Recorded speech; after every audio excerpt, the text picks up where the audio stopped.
पाणिक ग्रहण संस्कार। विवाह के सूत्र में बंधते हैं पुरुष और स्त्री, और विवाह का संबंध केवल शरीर का संबंध नहीं है, विवाह का संबंध दो आत्माओं का मिलन है। और विवाह का उद्देश्य क्या है? बोले विवाह का उद्देश्य है कि दोनों लोग साथ में रह करके भगवत की प्राप्ति करें। कभी हमें काम सताए तो पत्नी साथ में है, स्त्री को काम सताए पुरुष साथ में है, और दोनों संसार में ये किला पे रह के हम दुष्टों पर विजय प्राप्त कर सकते हैं। गृहस्थ जीवन किला है, आप किले पे रहिए और दुश्मनों से लड़ते रहिए। काम, क्रोध, लोभ, मोह, इन पर विजय प्राप्त करिए और पति पत्नी दोनों मिलजुल करके प्रेम से भगवान की आराधना करके अपने आप को गोविंद की चरणों में समर्पित कर देना। यही गृहस्थ जीवन का उद्देश्य है। 15वां संस्कार है वानप्रस्थ। 4 आश्रम होते हैं। पहला आश्रम ब्रह्मचर्य, दूसरा गृहस्थ, तीसरा वानप्रस्थ, चौथा सन्यास। शादी के 25 वर्ष के बाद जब आपकी उम्र 50 वर्ष की हो जाए तो पत्नी से, पुत्र से मोह ममता खत्म करके और मन को गोविंद में लगा देना चाहिए। आपको भ्रमण करना भारत का शुरू कर देना चाहिए ताकि मन धीरे धीरे विषयों से हट जाए, परिवार से हट जाए और आगे। गृहस्थ जीवन केवल 25 साल का है और यहाँ बुढ़ापे तक में छूटती नहीं है पत्नी। आप लोगों ने सिद्धांतों को जाना ही नहीं। हमारे शास्त्र क्या कहते हैं? गृहस्थ जीवन केवल 25 साल का है। इन 25 सालों में ही तुम्हें पत्नी पाना है, पत्नी के संग रहना है, बच्चों को पैदा करना है, बच्चों को शिक्षा देना है, पढ़ाई लिखाई करा के शादी विवाह कर देना। बच्चों का विवाह हो जाए, शादी हो जाए, उसके बाद मन को घर से हटाओ, जगन्नाथ जी जाओ, गोविंद का नाम जपो, भगवान की भक्ति करो, नाम जपते जपते प्राण त्याग दो। यही जीवन है। बचा हुआ समय भगवान को समर्पित कर दो। पर बुढ़ापे में सिर हिलने लगा फिर भी पड़े हैं परिवार में। 16वां संस्कार है अंतिम संस्कार। अंतिम संस्कार क्या होता है? मर जाना, चिता पे रखा, आग लगाई। जब पिता का सिर जल जाए, चिता पे आग, आजकल क्या होता है, चिता पे आग लगाई लोग भाग जाते हैं, ऐसा नहीं है। जब तक चिता आधी से अधिक ना जल जाए तब तक वहां से वापस नहीं आना चाहिए किसी को। आजकल चिता पे आग लगी लोग भाग आते कि नहीं? गलत है ये। जब तक वहां पर भी एक संस्कार होता है, कपाल मोचन क्रिया होती है। जब पिता की खोपड़ी जल जाती है तो बेटा पिता की खोपड़ी फोड़ता है और उसमें 1 किलो घी भरता है। कहते हैं, ये हमने पढ़ा था कि जब कोई मर जाए तब हमें रोना नहीं चाहिए। यदि आप अपनों के मरने पर रोते हैं ना तो मरने वाला सीधा नरक जाता है। इसलिए रोना नहीं चाहिए। ये जो आप लोग रोती हो ना मां जबरदस्ती, कोई लेना देना नहीं, फिर भी रोए पड़ी है। किसी का कोई रिश्ता नहीं फिर भी रोए पड़ी और गजब रोते हैं भाई, हद होती है। कहां कोचिंग करते हैं राम जाने। रोना नहीं चाहिए। कल भी परसों भी हमने ये बात कही थी, जब कोई मर जाए तो कीर्तन करो, हरे राम हरे राम, राम का नाम सुन के मरेगा तो उसका कल्याण होएगा। मरेगा कहां, रोना कहां चाहिए? शास्त्र कहते हैं, ये बात मैं मन की नहीं बोल रहा हूं, शास्त्रों में, पुराणों में लिखा है, गरुण पुराण में लिखा है, गरुण पुराण में लिखा है कि जब आदमी मर जाए तो जब पिता का पुत्र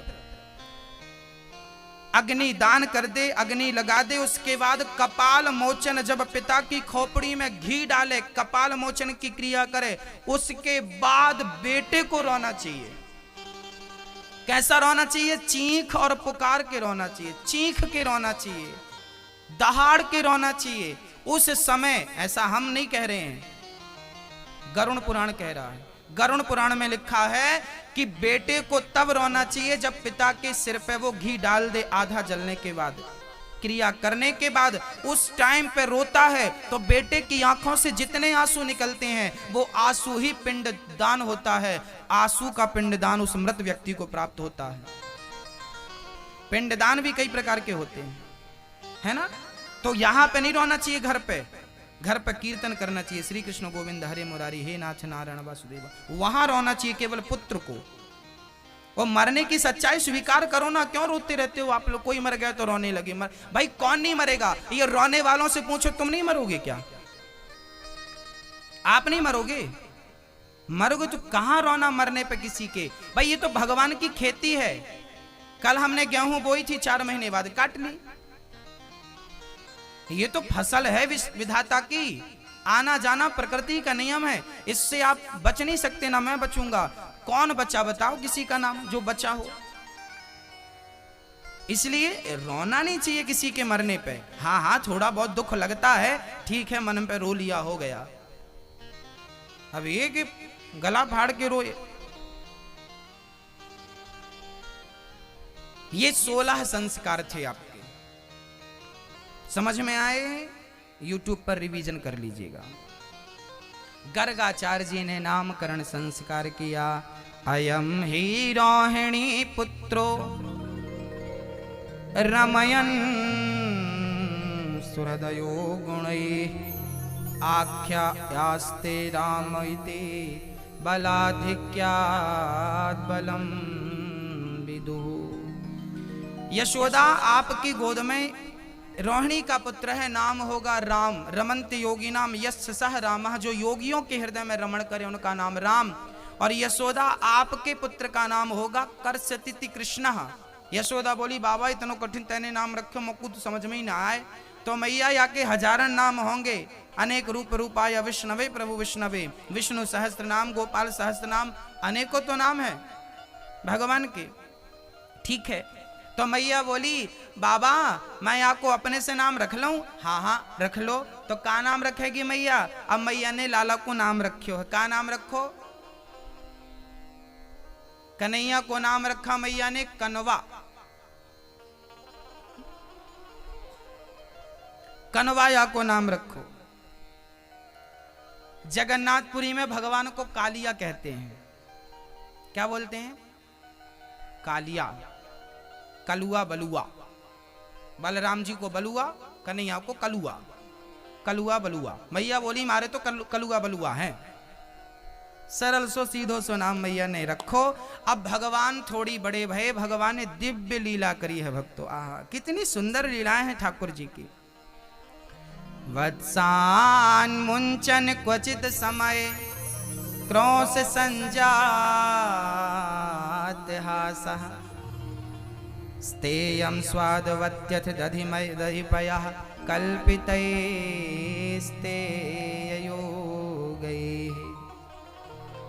आज सारी सखियां श्री कृष्ण की शिकायत करने पहुंच गई। मैया ओ मैया काहे गो सखी बधाई हो।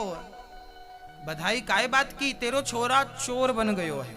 चोर का चोरी करी याने? मैया हमारे घर आए, सारी मटकियन को मक्खन निकाल निकाल के दारी को खा जाए, पतो ही ना लगे कि मक्खन कहाँ गयो। एक सखी बोली मैया एक दिन तो मैं मटकी खोपड़ी पे रख के जा रही थी, तेरे लाला ने पत्थर उठाए और ऐसो निशाना मारो मारी मटकी पे कि मटकी चट टूट गई, सारो मक्खन बिखर गयो। जब मैं गई तो जमीन से मक्खन चाटतो ही नजर आयो मुझको।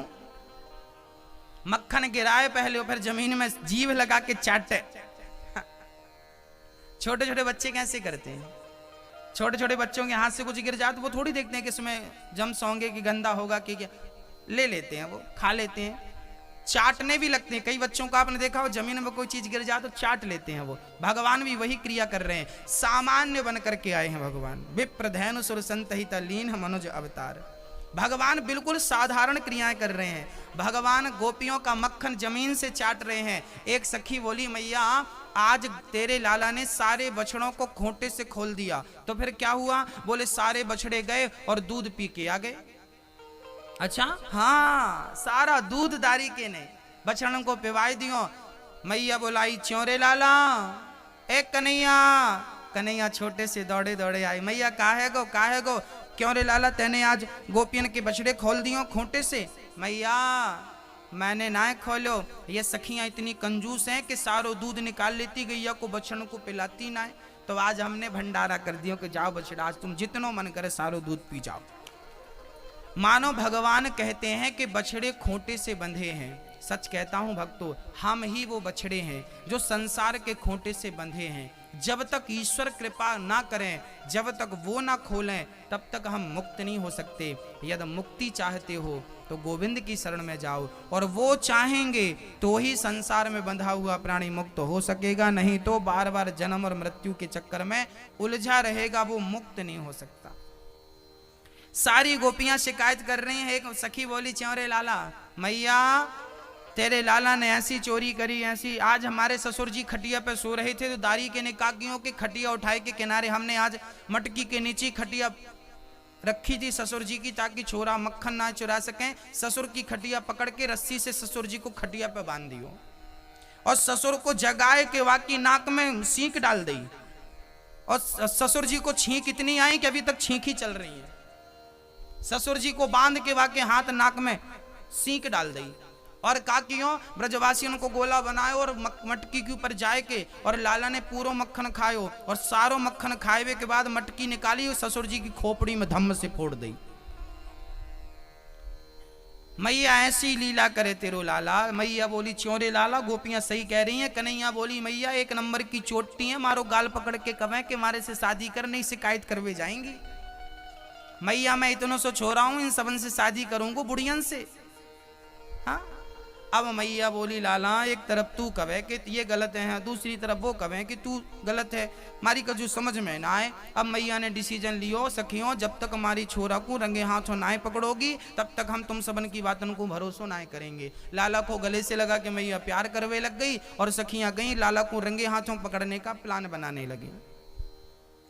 आज सखियों ने मटकी के ऊपर घंटी बांध दी, एक एक घंटी बांध दी। अब कन्हैया जब मटकी चोरी करवे आए तो आपने देखा कि मटकी के ऊपर घंटी बंधी थी।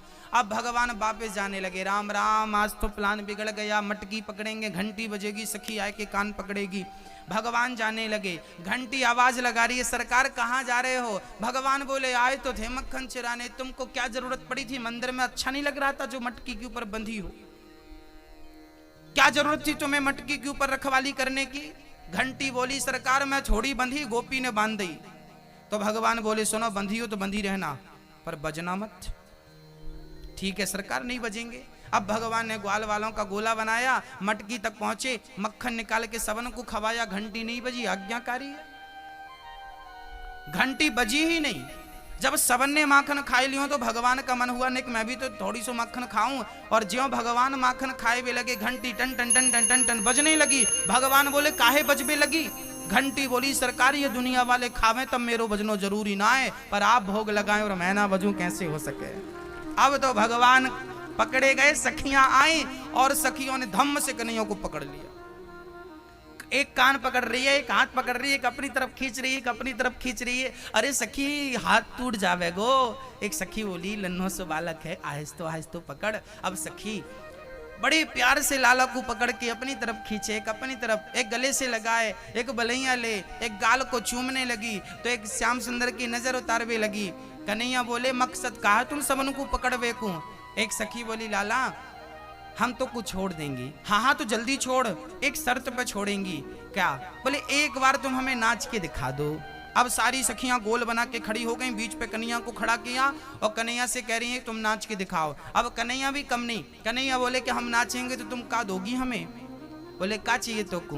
बोले, तुम बताओ। एक सखी बोली, एक गिलास छाछ पिलाएंगे तुमको, बढ़िया नमक डाल के। अच्छा पिलाओगी ना? तो ला के रखो।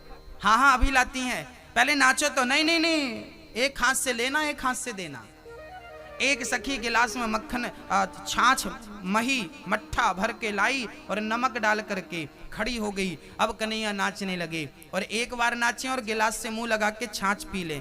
अब जरा विचार करिए, जो सृष्टि को नचाने वाला है आज वो छाछ के लिए नाच रहा है कि नहीं? वो छाछ का भूखा नहीं है मेरी माँ, वो तो दुर्योधन के 56 भोग भी त्याग देता है। वो तो प्रेम का भूखा है। प्रेम की छाछ कोई पिलाए तो वो नमक छाछ पीने को तैयार है। बस प्रेम हो पिलाने वाले में, खिलाने वाले में, भक्त में सब कुछ स्वीकार है।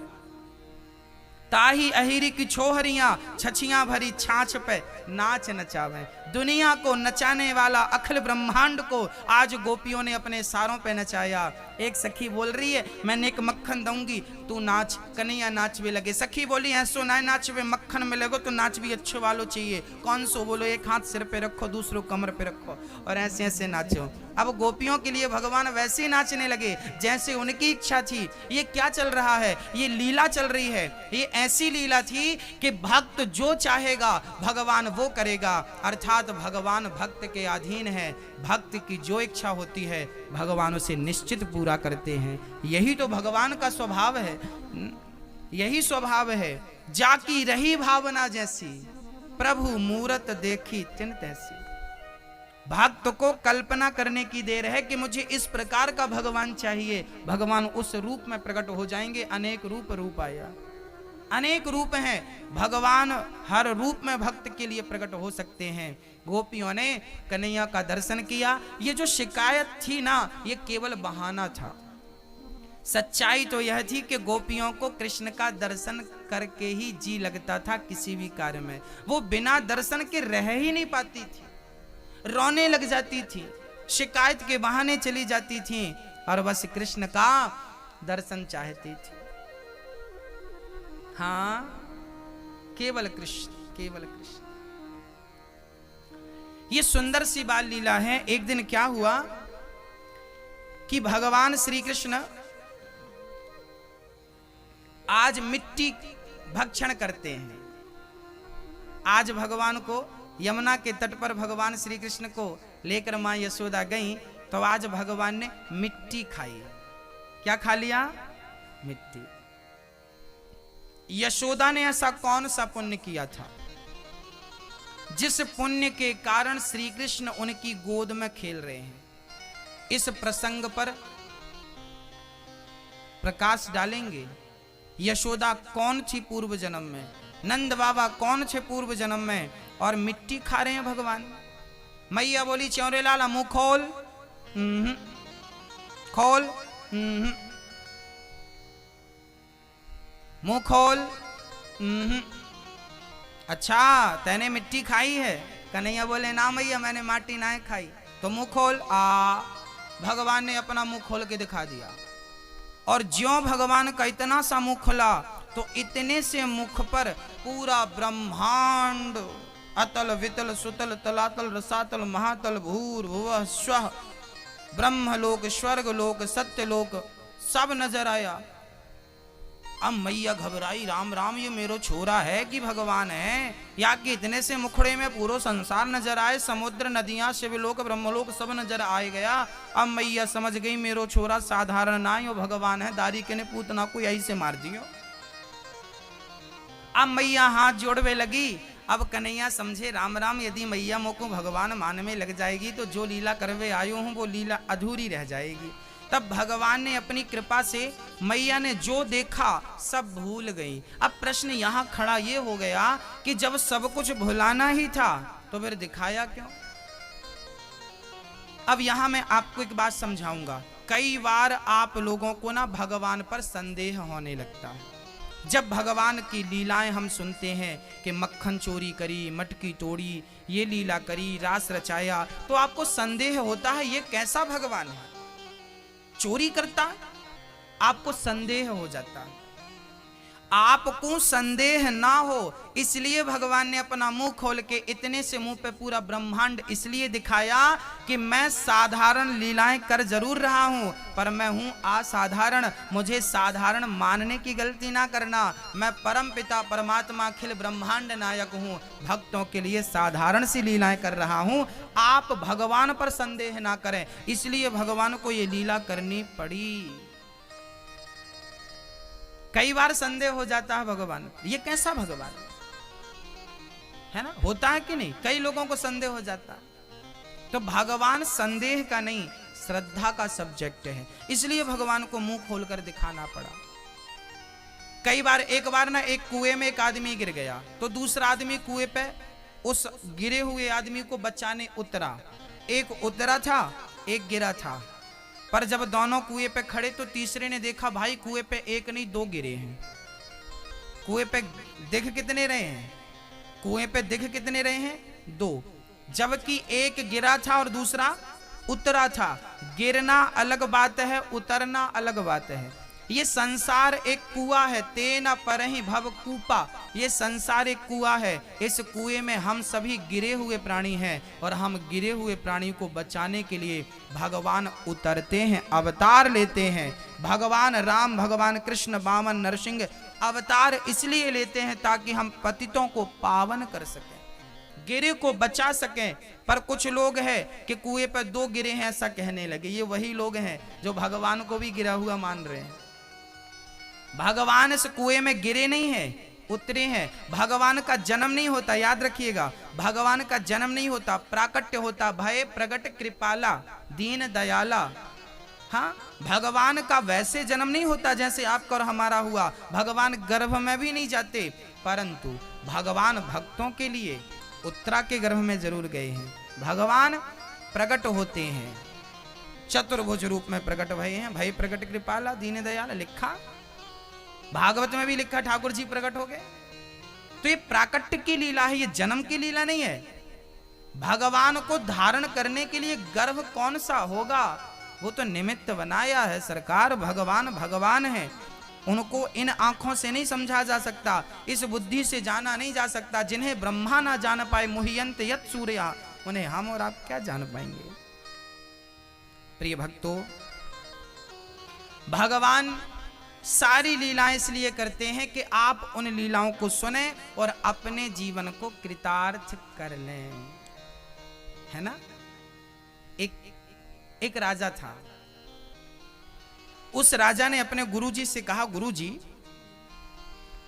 जिस दिन मेरा जन्म हुआ उस दिन बहुत सारे बच्चों का जन्म हुआ था, पर राजा केवल मैं ही बना, ऐसा क्यों? और लोग राजा क्यों नहीं बन गए, है ना। राजा ने गुरु से प्रश्न किया। गुरु जी ने कहा कि फलाने जंगल में एक संत बैठे हैं, वो आपके प्रश्न का उत्तर देंगे। राजा सेना लेकर जंगल गया, वहां एक संत जी बैठे थे। वो संत जी अंगार खा रहे थे, जलता अंगार। मुंह पर ले जाए तो मुंह जल जाए और वो अंगार गिर जाए। पूरा शरीर उनका जल रहा था आग से। राजा ने कहा, महाराज जी अंगार क्यों खा रहे हैं, मैं रोटी की व्यवस्था करता हूं आपकी। राजा चुप रहो, मैं संत हूं, जो खा रहा हूं खाने दो। राजा बोला, तो महाराज ये बताओ कि मेरे समय पे बहुत बच्चों ने जन्म लिया, पर राजा मैं ही क्यों बना, और बच्चे राजा क्यों नहीं बने मेरी तरह। संत जी बोले, दूसरे जंगल में एक संत जी बैठे हैं, वो तेरे प्रश्न का उत्तर देंगे। राजा जिज्ञासा बस दौड़ा दौड़ा दूसरे जंगल में गया, तो वहां पर एक संत जी अपना मांस खा रहे थे। संत जी से कहा, महात्मा जी मांस मत खाओ, मैं आपको रोटी देता हूं। संत जी बोले, ना ना। तो ये बताओ मैं ही राजा क्यों बना, और लोग राजा क्यों नहीं बन गए। महात्मा जी बोले, फलाने गांव में एक बच्चा पैदा होने वाला है, वो आपके प्रश्न का उत्तर देगा। राजा दौड़े दौड़े दौड़े दौड़े गांव पे गए। भाई बच्चा कहाँ होने वाला है, बोले फलाने घर पे। राजा गए, बच्चा हुआ, राजा की गोद में लाकर दिया। बच्चे से राजा ने पूछा, बोल मैं ही राजा क्यों बना, सारे संतों ने तेरा पता क्यों दिया, तू कौन है। तब उस बच्चे ने, नवजात बच्चे ने हंसकर कहा, राजा साहब मैं आपके ही प्रश्न का उत्तर देने के लिए जिंदा हूं, प्रश्न का उत्तर दे दूंगा तो मर जाऊंगा। राजा बोले, मुझे समझ नहीं आया तुम क्या बातें कर रहे हो। तब उस बच्चे ने जो जवाब दिया वो आप लोग ध्यान से सुनिएगा।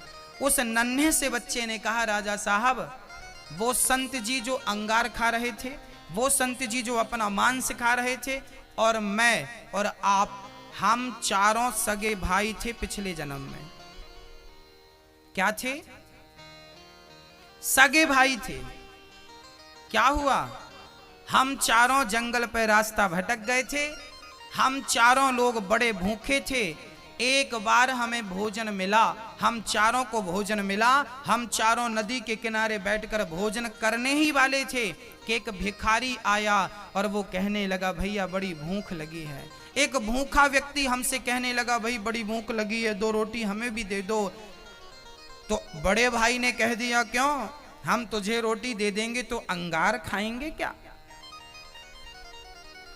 तो आज जो तुम्हें अंगार खाते नजर आए वो वही थे।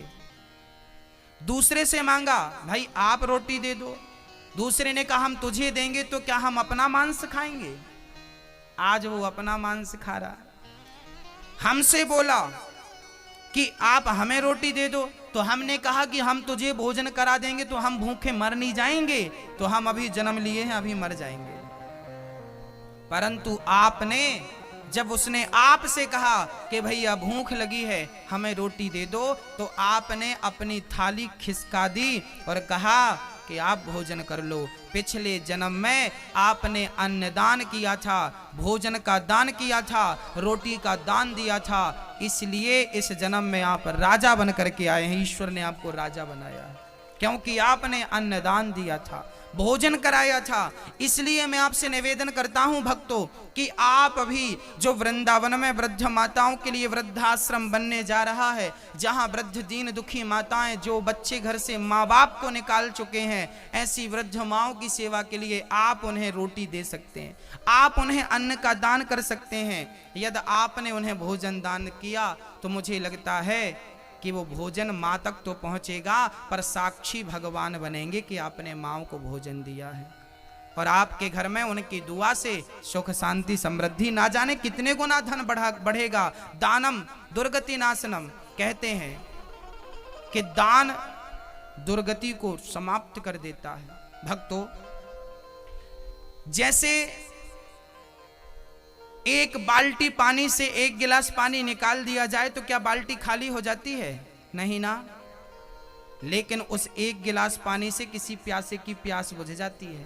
आप सभी लोग बताइए, जो वृंदावन में वृद्धाश्रम बन रहा है, ये कार्य ठीक है, सही है या गलत है? सही है तो हाथ उठा के बोलो कि सही है।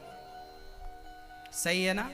तो क्या आपको नहीं लगता कि आपको भी इस कार्य में सहयोग करना चाहिए? यदि लगता है तो कहीं देर ना हो जाए। दानवीर कर्ण दान देते थे, दानवीर कर्ण स्वर्ण दान देते थे। दानवीर कर्ण जब मर के गए थे ना, तो इंद्र ने सोने की आसन पर बिठाया था और सोने की रोटियां परोसी थी। शायद आपको याद ना हो, सोने की रोटियां इंद्र ने परोसी थी। कर्ण बोला, क्या कर रहे हो? सोने की रोटी, सबको बढ़िया दाल चावल सब्जी परोस रहे हो, हमें सोने की रोटी खाएगा कोई क्या? तब इंद्र ने कहा था, कर्ण आपने स्वर्ण का दान दिया है, आज तक किसी को आपने अन्न दान नहीं दिया, इसलिए आपको सोने की रोटियां मिलेंगी। तब इंद्र घबरा गए, कर्ण मैं क्या करूं? तब कर्ण को 7 दिन का टाइम दिया, जाओ मृत्यु लोक में करके आओ पुण्य। तब कर्ण फिर से वापस आए और अपने बच्चों से कहा कि मेरे नाम का कोई दान करो। जब उनके बच्चों ने भंडारा कराया, दीन दुखियों को भोजन दिया, तब स्वर्ग में इंद्र को, तब स्वर्ग में कर्ण जैसे दानवीर को भोजन का पान करने को मिला, रोटी खाने को मिली, भोजन मिला। जो यहां देंगे वही वहां पाएंगे।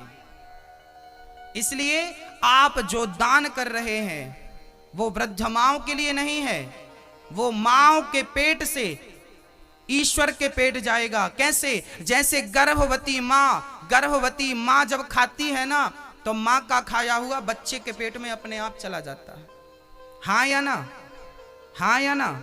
माँ खाती है तो बच्चे के पेट में जो गर्भ का शिशु होता है उसके पेट में अपने आप चला जाता है। ऐसे जब आप किसी दीन दुखी वृद्ध माओं को खिलाते हैं ना भक्तों, तो भगवान के पेट में अपने आप चला जाता है। और भगवान जब देखता है कि आपने दान दिया है किसी बूढ़ी माँ के लिए, तो वापस आपको जब जरूरत पड़ती हो तो वो धन, वही धन आपको वापस कर दिया जाता है।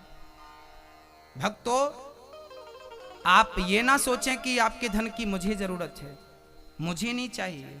आप दान करेंगे तो अपने कल्याण के लिए दान करेंगे तो उसका परिणाम आपको ही मिलेगा। मैं तो केवल निमित्त हूं। वृद्धाश्रम वृद्ध माताओं के लिए वो मैं नहीं बनवाने जा रहा हूं, वो करने कराने वाला मेरा कन्हैया है। वो तो हमें और आपको निमित्त बनाता चलता है, वही काम करता है, वही काम कराता है।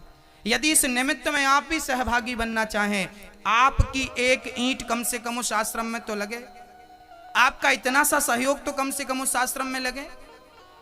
1000-2000 की शराब पी के पलटा देते हो, डॉक्टरों को हजारों रुपए दे देते हो, धर्म के नाम पर हाथ कांपते हैं। भक्तों, दान करना शुरू कर दीजिए, दान ही आपकी दुर्गति को मिटाएगा।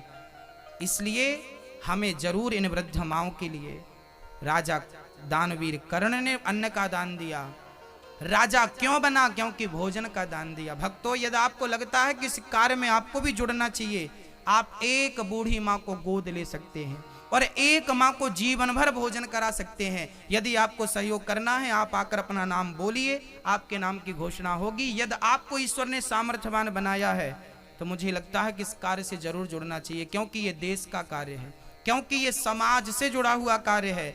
उसमें आप में से किसी की माँ सम्मिलित हो सकती है जिस माँ को वहां भोजन मिलने वाला। करने लगे। एक दिन घर पे धरा अकेली थी। उसी क्षण कुछ संत इनकी कुटिया पे आए।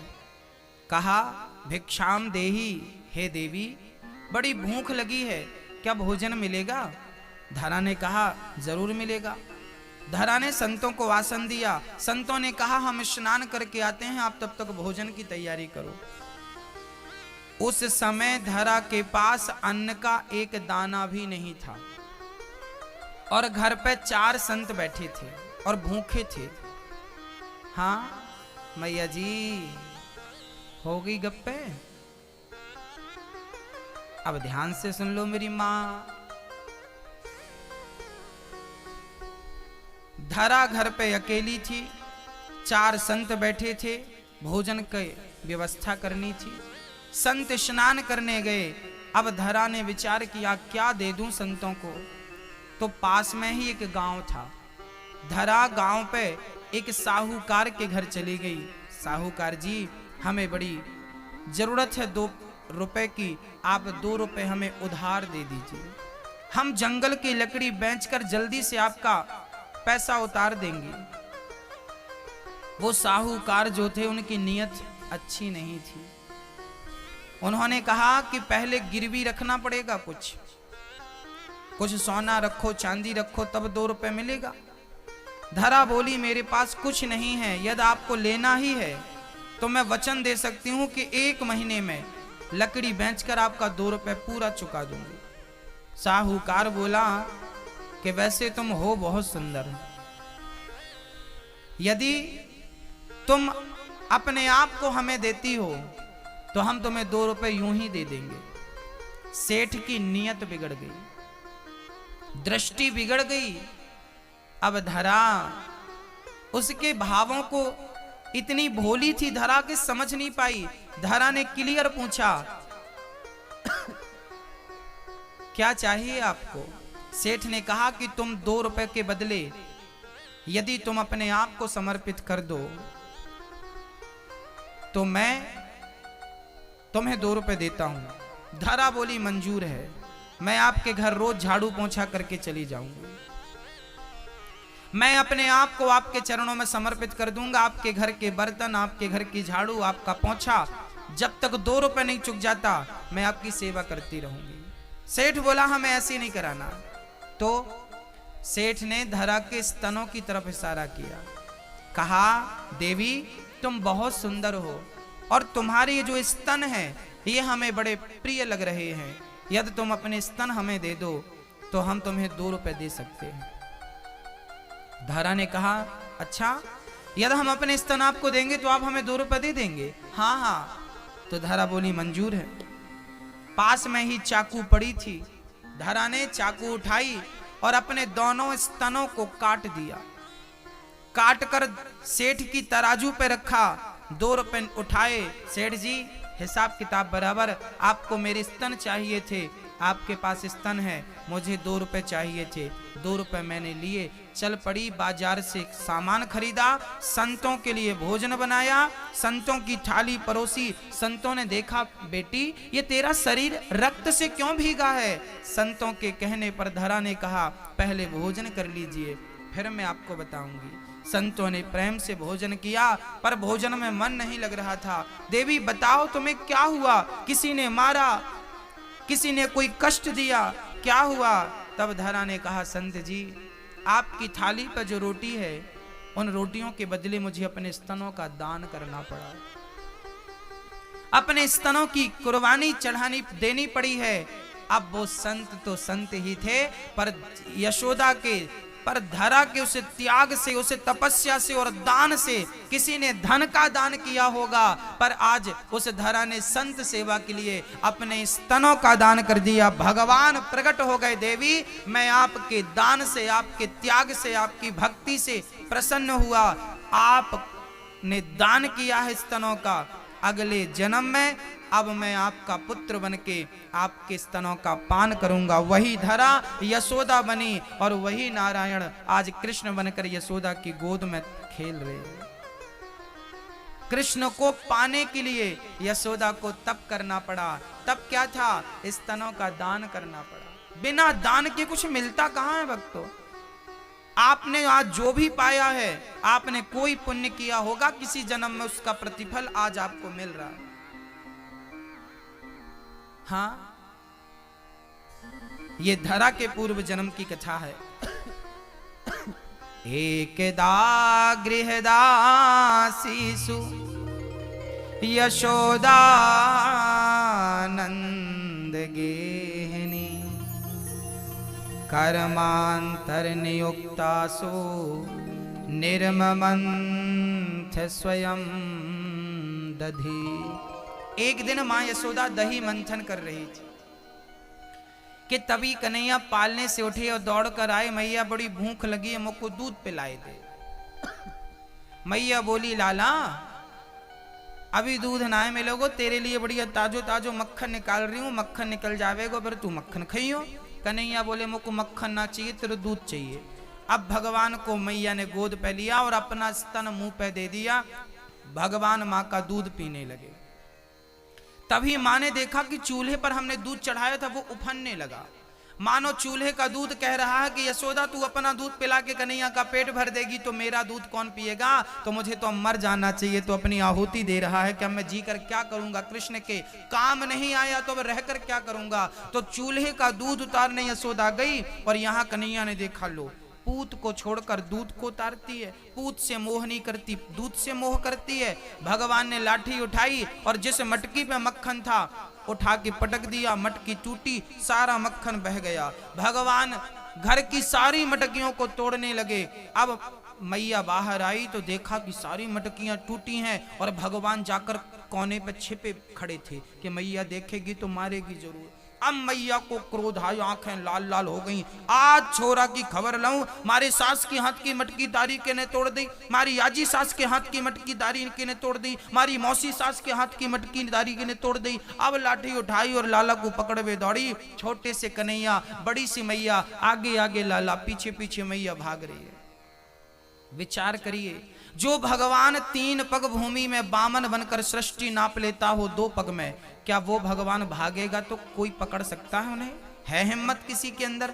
पर नहीं, भक्त जब चलता है तो भगवान कहते हैं कि यदि तू चलता है तो चलता रह, मैं खुद कृपा करके तेरी पकड़ में कभी न कभी आऊंगा। मां यशोदा की पकड़ में भगवान इसलिए नहीं आए कि उन्होंने प्रयास किया, ईश्वर ने कृपा की इसलिए पकड़ में आए। भगवान को हम अपनी भक्ति के बल से नहीं पा सकते, अपने ज्ञान के, अपनी काबिलियत से नहीं पा सकते। भगवान को तभी पाया जा सकता है जब वो खुद कृपा करें हम पर, और कृपा करके वो खुद अपने आप को हमें सौंपें तो हम प्राप्त कर सकते हैं, नहीं तो हम में काबिलियत नहीं है कि हम उन्हें प्राप्त कर सकें। भगवान श्री कृष्ण को मां यशोदा ने आज उखल से बांधा है। बांधने लगी तो 2 अंगुल रस्सी कम पड़ गई। कितनी अंगुल रस्सी कम पड़ी मेरी मां? 2 अंगुल। अहमता और ममता। आप भी भगवान को बांध लीजिए, पर कमी कितनी है? केवल 2 अंगुल की, अहमता और ममता। भगवान आप में से कौन कौन है जो भगवान को बांधना चाहता है अपने प्रेम की रस्सी में? जो बांधना चाहे हाथ उठाए। आप चाहते हैं कि भगवान आपके बंधन में बंधे, प्रेम के बंधन में बंधेंगे? निश्चित है, शर्त है क्या? आपको अहंकार का त्याग करना पड़ेगा। क्या करना पड़ेगा? मैया जी, ओ मैया, मेरी मां, ओ मैया, ओ बूढ़ी मां, देखो बतिया रही है मेरी मां, मस्त है। देखो अपने बाजू वालों को बोल रही है, मैया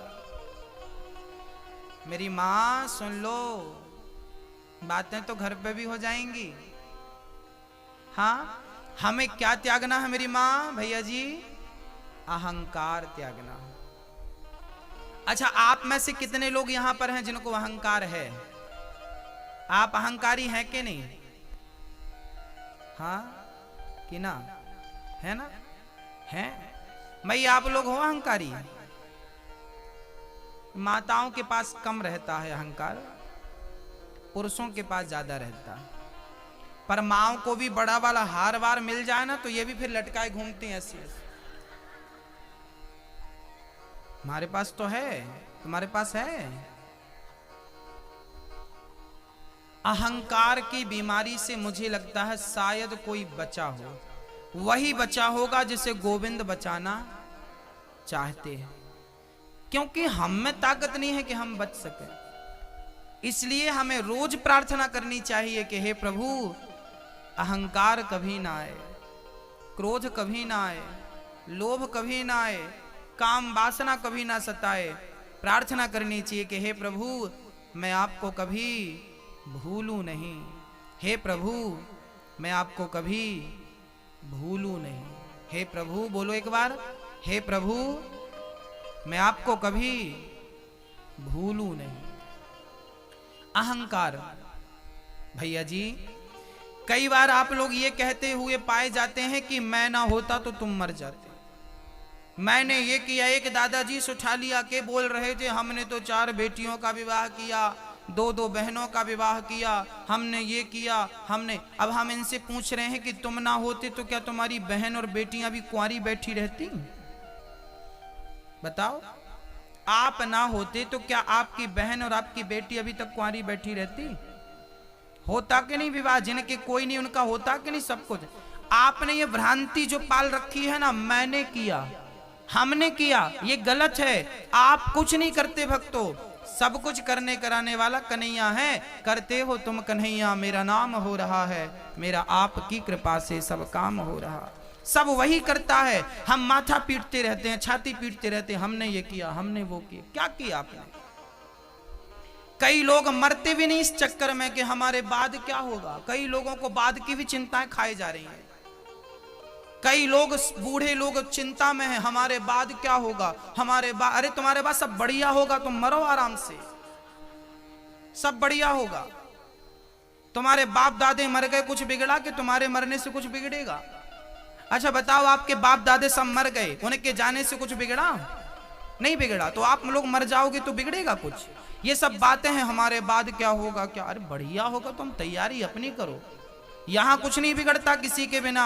ये सृष्टि ईश्वर चला रहा है, उसके हिसाब से चल रही है। तुम्हारे मरने में भी सूर्य उदय होगा, सूर्य अस्त होगा। जिस दिन मरोगे ना, उस दिन भी लोग भूखे नहीं रहेंगे, खिचड़ी बना के खा लेंगे। वो किसी का नहीं बिगड़ना, कुछ बिगड़ेगा तो केवल आपका बिगड़ेगा। आप भले कहते रहो मेरी पत्नी, मेरा बेटा, वो पत्नी और वो बेटा और वो पति और वो परिवार तुम्हारे मर, चिता जलती रहेगी, चिता ठंडी नहीं होगी कि खिचड़ी खाते नजर आएंगे। तुम्हारे कर्मों का फल आपको ही भोगना है मेरी मां, मेरे भाई। धनानि भूमौ पशवश्च गोष्ठे, नारी ग्रह द्वारे जनः श्मशाने, देहश्चितायाम परलोक मार्गे, धर्मानुगो गच्छति जीव एकः। पत्नी द्वार तक साथ देती है, परिवार शमशान तक साथ देते हैं, धन तिजोरी बैंक तक साथ देता है, ये शरीर चिता तक साथ देता है। यहां से आगे की यात्रा हम सबको अकेले ही करनी पड़ेगी। और संगी साथी कौन बनेगा? जो तुमने धर्म किया होगा, जो दान किया होगा, जो पुण्य किया होगा, वही आपका संगी साथी बनेगा। धर्मानुगो गच्छति जीव एकः। इंसान के साथ उसके संग चलने वाला उसकी पत्नी, उसका पति, उसका बेटा, उसका धन नहीं, उसका धर्म होता है। इसलिए धर्म की कमाई करना, सत्य बोलना, जीवन में कभी असत्य मत बोलना, क्योंकि ये क्या कि झूठ का तुमसे हिसाब मांगा जाएगा। ईश्वर की अदालत में खड़े होगे ना, जज बन के कन्हैया बैठेगा, बोलते नहीं बनेगा आपको। कर लो पाप गुनाह जितना चाहो, जी चाहे कर लो, बचोगे नहीं। हर श्वास का हिसाब देना पड़ेगा, हर श्वास का हिसाब, और जबान से निकले हर शब्द का हिसाब वहां देना पड़ेगा। हर शब्द का, हर श्वास का हिसाब, और की क्या कहें, हर पग का हिसाब देना पड़ेगा। अहंकार ना करना। अहंकार रावण जैसों का नहीं चला। जिनकी लंका सोने की थी, आपके घर तो फिर भी मिट्टी के हैं। जब उनका अहंकार नहीं चला तो आप अकड़, कई लोग अकड़ के चलते हैं ऐसे ऐसे। किस चीज की अकड़ है साहब? रावण जैसों की अकड़ नहीं चली, आपकी चलेगी? थोड़ी सी दौलत क्या पाली, थोड़ा सा धन क्या पा लिया, अकड़ के चलने लगे। अरे भाई उड़ो मत, जमीन में रहो, है ना? उड़ना मत, जमीन पे रहो। इसलिए आप अपनी उड़ान धर्म की ओर ले जाइए। अहंकार की ओर उड़ान मत भरिएगा, नरक में ले जाके छोड़ेगी वो उड़ान। और आप ये जो कहते हैं ना, हमने किया ना। अच्छा चलिए, मैं आपको एक छोटी सी बात, अभी आप सभी लोग, जितने लोग बैठे हो, सब अपना एक हाथ उठाओ। सब लोग उठाइएगा, प्रार्थना है मेरी। और एक हाथ की एक उंगली उठाइए, ओनली एक उंगली उठाओ। सब मुट्ठी बंद करो एक, और इसको हिलाओ ऐसे ऐसे, सब हिलाओ, बस नीचे करो। अब आप ये बताइए कि आपने जो उंगली हिलाई, ये आपने अपने बल से हिलाई या विधाता के बल से हिलाई? यदि आप कहते हैं कि हमने अपने बल से हिलाई है, तो जब किसी व्यक्ति को पैरालाइसिस हो जाता है, लकवा, तो क्या वो अपनी उंगली हिला पाता है? कई लोगों को हमने देखा है, किसी का एक हाथ काम नहीं करता, किसी का एक पांव काम नहीं करता, देखा कि नहीं आपने? उसकी क्या उंगली हिलती है? यदि आप ही हिला लेते हैं अपनी उंगली, तो पैरालाइसिस होने के बाद भी हिलाइए ना साहब, लकवा मारने के बाद भी हिलाइए ना। क्यों नहीं हिलाते? इसका अर्थ ये है कि आपका जो अंग चल रहा है, ये जो उंगली हिल रही है, ये आपके बल से नहीं, वो चाहता है इसलिए हिल रही है। वो नहीं चाहेगा तो उंगलियां तो होंगी पर हिला ना पाओगे भक्तों। सीधा सा अर्थ है कि यह सृष्टि उसके इशारों पर चल रही है, हमारे नहीं। हम भी उसके अधीन हैं। वो नहीं चाहेगा तो बैठे हो उठ नहीं पाओगे, खड़े हो बैठ नहीं पाओगे, पलक झपकाए हो खोल नहीं पाओगे, और खुली है तो झपक नहीं पाएगी। यदि आप ही सब करते हैं, आप ही सब कर लेते, तो आप तो मरते ही नहीं ना कभी। पर समय पूरा हो जाता है तो समय कौन पूरा कराता है? कौन चाहता कि हम बुढ़े हो जाएं? कौन चाहता कि हमारे हाथ कमजोर पड़ जाएं? पर बुढ़ापे में पड़ जाते हैं कि नहीं? ये सृष्टि चलाने वाला वही है। ये जवानी कुछ दिनों की मेहमान है, ढल जाएगी। अहंकार ना करना। ये कोठी बंगले सब रह जाएंगे। लाल किला बनाने वाला, लाल किला तो रहा, पर लाल किला बनाने वाले एक भी बचे हों तो बता दो। उस पर शासन करने वाले एक भी बचे हों तो बता दो। याद रखना, सृष्टि बदलने वाली नहीं है, ये तो बहुत देर से बदलेगी। तुम जैसे हम जैसे कितने आए, कितने चले गए। अहंकार किनका रहा बताइए? एक का नाम बताइए। राज राजे रहे ना वो रानी रही, ना बुढ़ापा रहा ना जवानी रही, वस्तु हर एक आनी व जानी रही। अंत में लखपति को न धेला जुड़ा, हंस जब भी उड़ा तो अकेला उड़ा। अहंकार बहुत गंदी चीज है, त्याग दीजिए। सब कुछ कौन करता है? मेरी माँ। कौन करता है? मेरी माँ। कौन? सब कुछ भगवान करते हैं, इसलिए वो फूलों में रखें, कांटों में रखें, जो भी दें प्रेम से ले लो। बस ये समझो कि हम उसके चाकर हैं। करते हो तुम कन्हैया, जो तुम कर रहे हो तुम करो, हम केवल निमित्त हैं। सबही नचावत राम गोसाई, नचाने वाला वो है, नाचने वाले हम हैं। हम कुछ कर रहे हैं, ये भाव बना के चलोगे तो गलत होगा। सब कुछ भगवान कर रहे हैं, हम उनके चाकर हैं, उनके दास हैं, ये भाव बनाकर चलिएगा।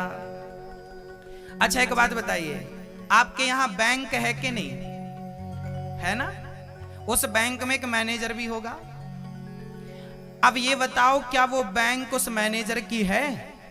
नहीं, परंतु बैंक का हर काम मैनेजर के काम इशारे से होता है भाई।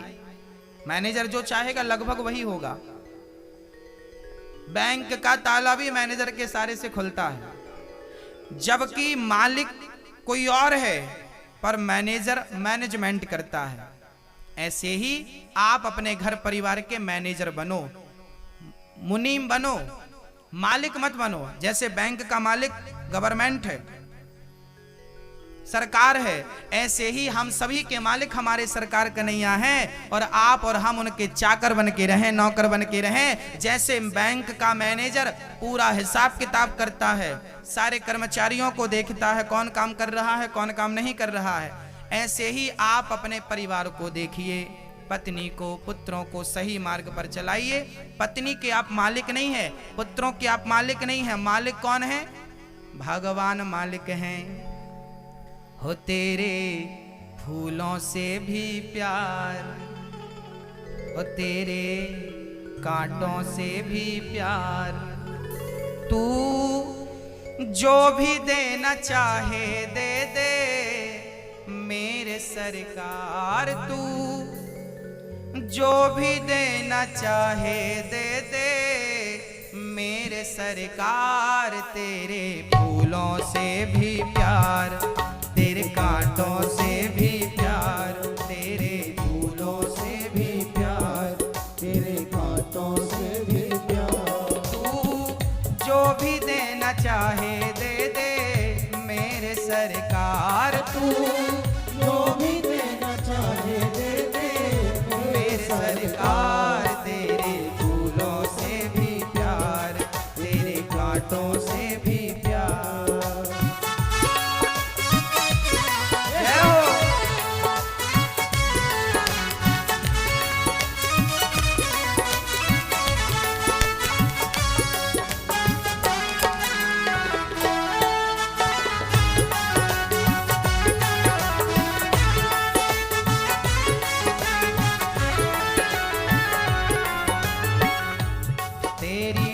मर्जी में विधाता कोई छुपा बड़ा राज, तेरी मर्जी में विधाता कोई छुपा बड़ा राज। दुनिया चाहे हमसे रूठे तू ना होना नाराज, दुनिया चाहे हमसे रूठे तू ना होना नाराज। तुझे बंधन है बार बार, तुझे बंधन है बार बार, हमको कर ले तू स्वीकार, हमको कर ले तू स्वीकार। तू जो भी देना चाहे दे दे मेरे सरकार, तू जो भी देना चाहे दे दे मेरे सरकार। तेरे फूलों से भी प्यार, तेरे कांटों से भी प्यार। हरी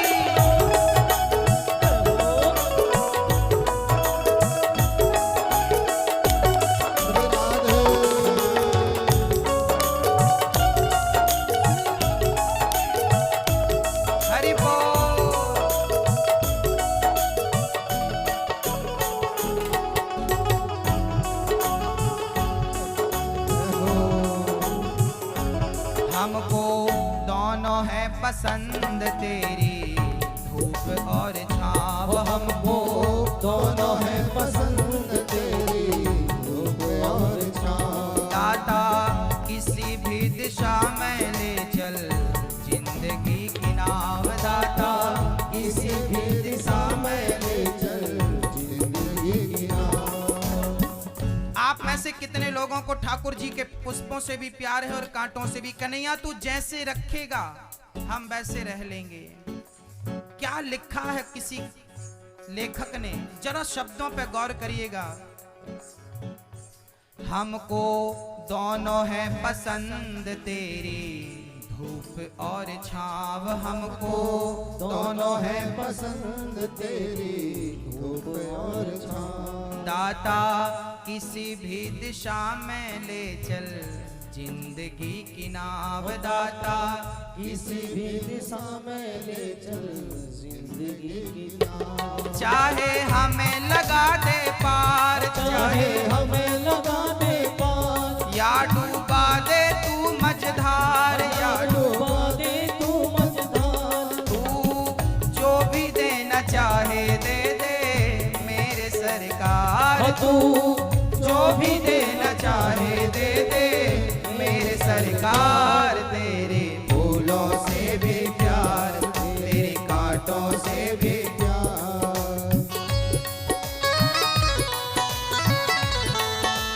हरी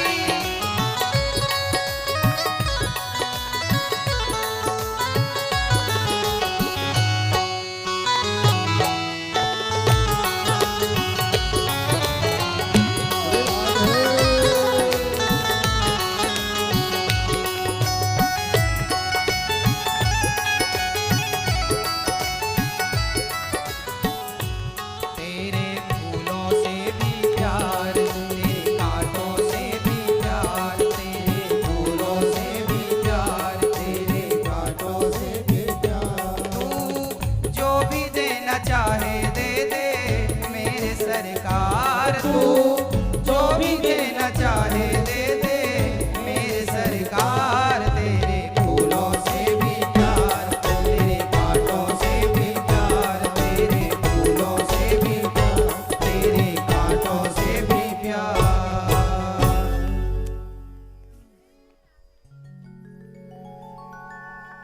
चाहे सुख दे या दुख, चाहे खुशी दे या गम, चाहे बोलिए एक बार, चाहे सुख दे या दुख, चाहे खुशी दे या गम, मालिक जैसे भी रखेगा वैसे रह लेंगे हम। मालिक जैसे भी रखेगा वैसे रह लेंगे हम। चाहे खुशी भरा संसार यादे आंसुओं की धार, चाहे खुशी भरा संसार यादे आंसुओं की धार। तू जो भी देना चाहे दे दे मेरे सरकार। तू जो भी देना चाहे दे दे मेरे सरकार। तेरे फूलों से भी प्यार, तेरे कांटों से भी प्यार। जैसे रखे राम जी रहना चाहिए, और सीताराम सीताराम कहना चाहिए। भक्तों, जो भी है वो ईश्वर का प्रसाद है, अच्छा या बुरा। हमें परेशान नहीं होना जीवन में। भाव ये बनाना है कि सब कुछ कन्हैया कर रहे हैं, हम उनके दास हैं, सेवक हैं, चाकर हैं, नौकर हैं। हम मालिक ना बने। संपत्ति सब रघुपति के आही, भरत जी ने कहा है ये बात। सब सौंप दो भगवान को, अब सौंप दिया ऐसे जीवन का सब भार तुम्हारे हाथ। भगवान श्री कृष्ण ऊखल से बंध गए, कृपा की, ऊखल को टेढ़ा किया भगवान। ऊखल से निकल करके आगे चले। यमलार्जुन के दो वृक्ष थे, दोनों के बीच से भगवान निकले, दोनों धड़ाम से गिर पड़े वृक्षों का भगवान ने उद्धार किया। ये यमलार्जुन के वृद्ध थे, श्रापवश वृक्ष बने थे। भगवान की स्तुति की। वाणु वाणी गुणानु कथने श्रवणौ कथायाम, हस्तौ च कर्मसु मनस्तव पादयोर्नः।